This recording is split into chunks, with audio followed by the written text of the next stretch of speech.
welcome to Foodtography. Today, we'll be making Instant Pot braised oxtails. The first thing you want to do is go ahead and set your Instant Pot to saute.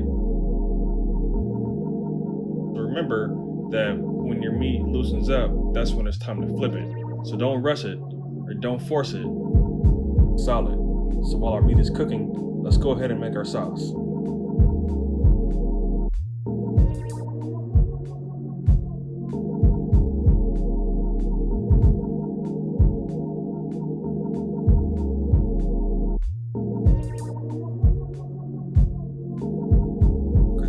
Sauce, our meat's done.